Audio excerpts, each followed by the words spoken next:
Hello there, fellow adventurers. Hey, Potoo, that's my line. Sorry. Hello there, fellow adventurers. To celebrate reaching 500 subs on this channel, I'm going to be taking a look at some games in this year's AdventureJam, in which developers have just 2 weeks to create an adventure game. There are a total of 67 entries, and I did actually play all of them, at least enough to decide whether it was my jam or not. Because of the time constraint, these games are not epic quests that take days to complete, on average no more than half an hour. Some of them stretch the definition of what I would consider an adventure game, but I guess it could be said that the term adventure is really whatever you make it.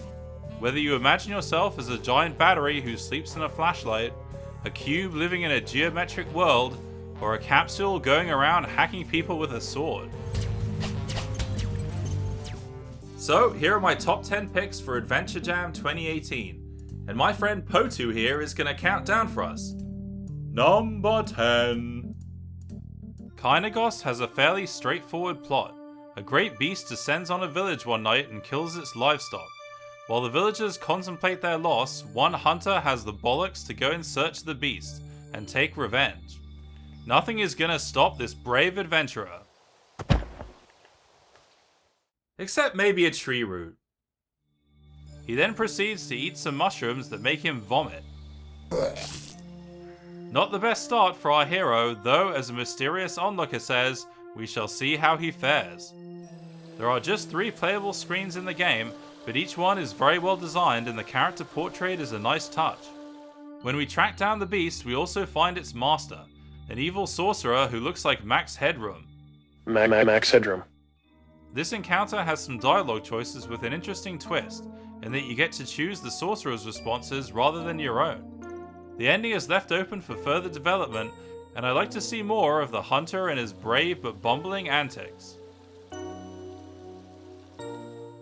Number 9. Iron Sky, a lunar adventure, is about some Nazis that have crashed their UFO on the dark side of the moon. Where am I? The dark side of the moon, of course. It's actually inspired by the movie Iron Sky, which is of course also about Nazis on the moon. At first I thought our character's name was Obergruppenführer Hans Gruber. Say hi, Obergruppenführer Gruber. After checking with the developer, however, I discovered that the Obergruppenführer is actually this Nazi trapped under a beam. Only when you steal his helmet do the other Nazis mistake you for him, and you impersonate his German accent. Do you think you can get us out of here? I'm doing my best, Obergruppenführer. There's a lot more to this game than meets the eye. It has logical puzzles except for one very deliberate case of moon logic. It is dark. Then we need some good old-fashioned moon logic to get out of this jam. According to Urban Dictionary, the term moon logic can be summed up in one sentence. The game Bloodwings Pumpkinhead's Revenge runs entirely on moon logic.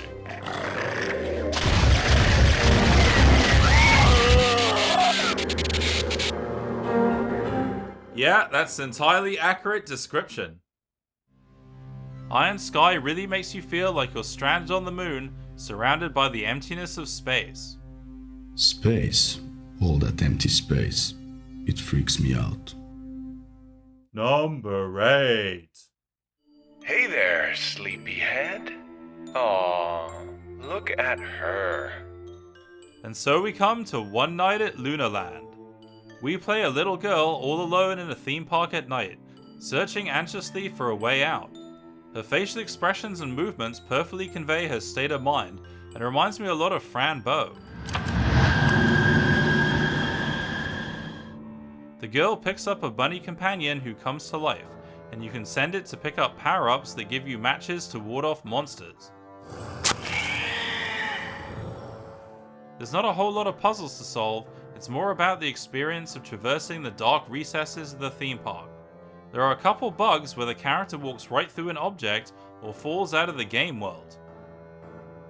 But overall, I love the look and feel of this game, and the character animations are priceless. Number 7. I, Fair Lady, a Yorkshire Gubbins musical, is naturally set in Yorkshire. I'm in Yorkshire. This game is most notable because it not only has singing, but singing robots. I'm the robot, you're a meatbag. You got feelings, I have a price tag. It's mandatory singing day, so if you don't sing, you face a fine of 20p. That's 20 British pence. The game plays off of the disparity between the north and south of England. Just 'cause I'm from the south doesn't mean I don't have feelings. My favourite song is about puppets. There's a magic inside of me. It comes out through my hands, through the power of puppetry. I can make your heart expand when I put my hand inside my friend. That doesn't sound quite right somehow. A musical adventure game is a very novel idea, and I'd be very surprised if I Fair Lady doesn't garner at least one award in the Jam. This is Yorkshire. Number 6. Snow Spirit is made by Icefall Games, the developer who brought us Snail Trek. Launch yourself into an exciting graphic adventure with Snail Trek. Stunning 1980s graphics, a stereo soundtrack, and a comprehensive text parser interface. Speaking of the text parser, you can choose whether to use either text input or point and click interface. Let's choose point and click and save the text parser for later. Here we play as a cute, fluffy Yeti creature who's just woken up from their summer slumber to find that there's no snow. So our objective is to make it snow by following the signs on these pictographs. The most intriguing aspect of this game is the dream mechanic, where you can interact with the environment in your dreams.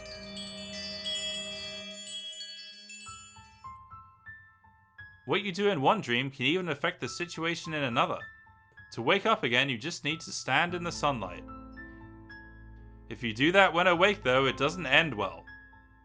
There's a twist at the end that I won't give away, but it's foreshadowed by this patch of blood on the title. Snow Spirit is a charming and fun game, and it even supports speech input. Wake up! Number 5. Claude and the Phantom is created by Simon Reed, with music composed by Mauricio Costa. Claude is the owner of an antique shop who unwittingly acquires a painting of a cat that's totally not haunted.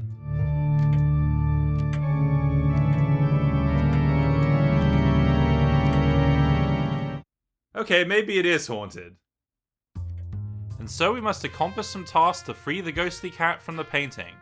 There are other paintings to look at in the shop, such as Henry Fuseli's Nightmare, which is also featured in gory detail in The Seventh Guest. Then there's this painting, which is a reference to one of the developer's other games, The Treasure of Loch Inch, in which you suffer from fear of sheep, otherwise known as ovinophobia.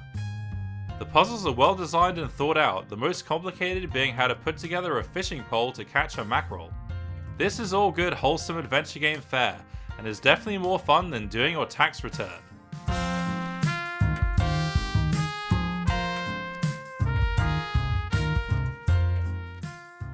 Number 4.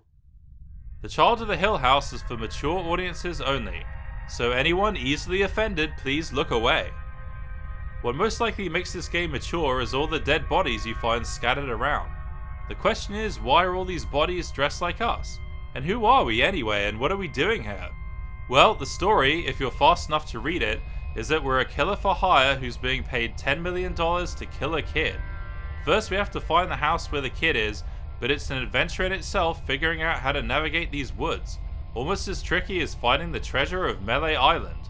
Trademark.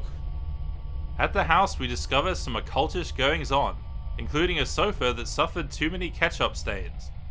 When we finally find the kid, killing him isn't so straightforward. I really got stuck at this point, but the developer was very helpful in giving hints. There are different endings, though I'm not sure if any of them are happy. Although this game suffers from several flaws, I found it to be a genuinely creepy experience that left me wanting to find out more about all this occultery. Number 3. The Demon Cometh tells the story of Hunter, named after the developer Hunter Toe. Hunter and Jeremy were best friends, living happily together until one fateful day when the demon came.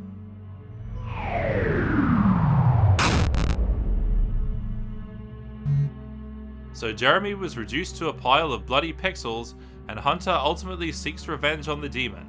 I was honestly moved by the introduction, which expresses his feelings of loss so simply and effectively.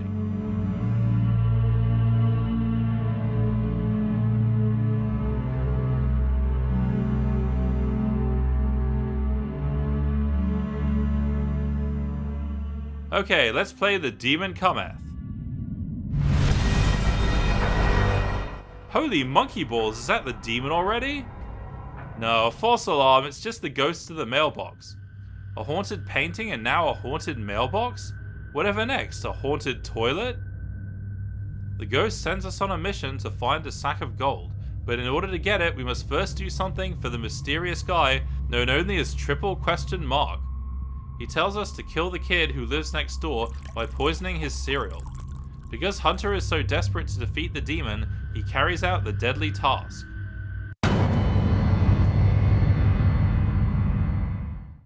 I guess he's a serial killer now. The moral ambiguity behind Hunter's actions elevates this game above a simple revenge story. When he finally confronts the demon, it asks him if they're really all that different, as they're both killers. During the final battle, I was really on the edge of my seat.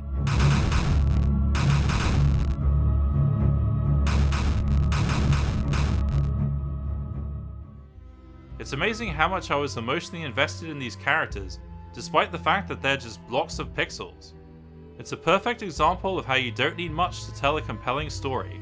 Just two best friends, a demon, and of course a mailbox ghost.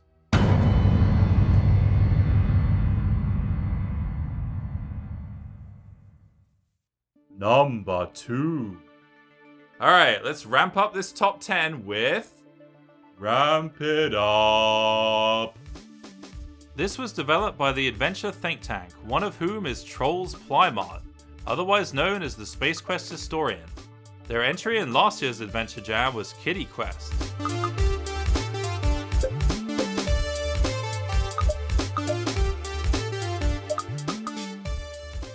Ramp It Up is a sweet innocent tale of an 8-year-old girl called Jessica, who can't wait to help her mom make her famous meat pie. Wow, look how fast her mom just spun around. Let's take a closer look.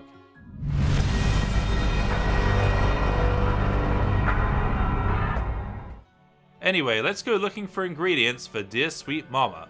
One item on our list is of course ramps, which Mama tells us are really powerful onions. Just like what I used a couple months ago to cure a terrible ear infection. The ramps grow in the forest near your house. There's actually an Easter egg here which transports you to a very different reality. This is how the game looked in its prototype stage before the wonderful art and music were added. Here we see Mama in her early years when she was half human, half monkey, and a cow that looks like it swallowed a table. Let's get back to the finished game. Hey, did you see that? We walked right through the cow's butt.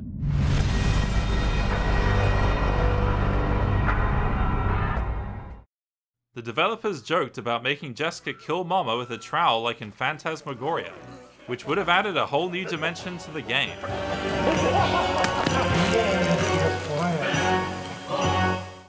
Every time we find an ingredient for the pie, we get the pleasure of pulling the cord. What does that do, you wonder? Oh, I know what the cord does. It. Quiet, Potoo, you're gonna spoil the ending. Ramp It Up is an incredibly polished game to be produced in such a short time. You also learn how to instantly grow rosemary from cow poop. Now, before we get to my number 1 pick, let's take a look at some honorable mentions that didn't quite make the list. Alluvium is definitely a top contender in the jam and stands out for its excellent voice acting. Aha, my pizza is here. It also has some striking visuals that remind me of the island at the end of King's Quest II. Door is inspired by true events, which is quite disturbing as it plays out like something out of the Saw movies. So, my friend, you have accepted my invitation. As a seeker of truth, it is truth that you're about to find. To escape through the door, you need to mix potions that turn yourself different colors.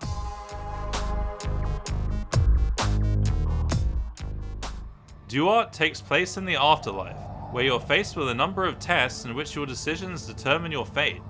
Unfortunately, it takes rather a long time to get around.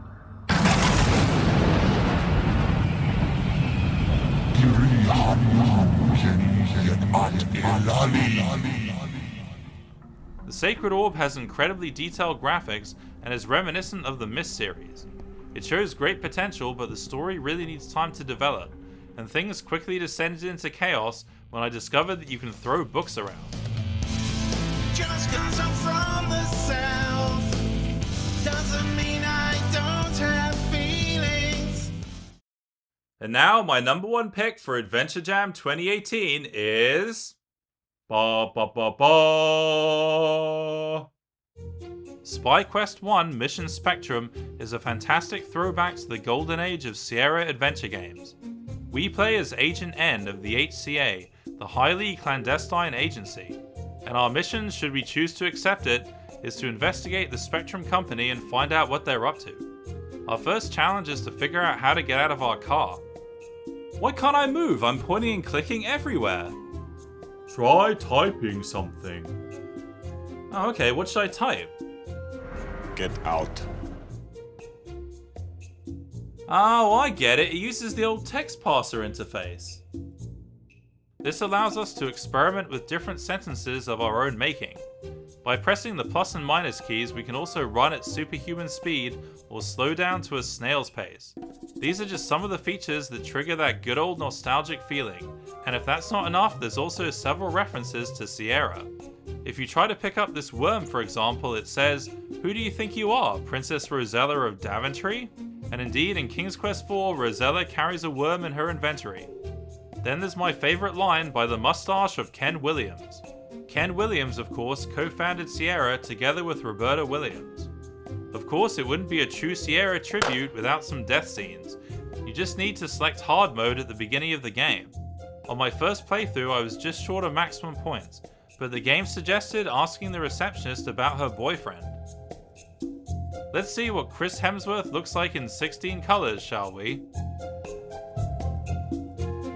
Suffice it to say, I love everything about this game. So that's it for AdventureJam 2018. What do you think, Potoo? Potoo wants to hear the puppet song again. Oh, alright. There's a magic inside of me. It comes out through my hands, through the power of puppetry. I can make your heart expand when I put my hand inside my friend. You know the fun will never end. Uh-huh.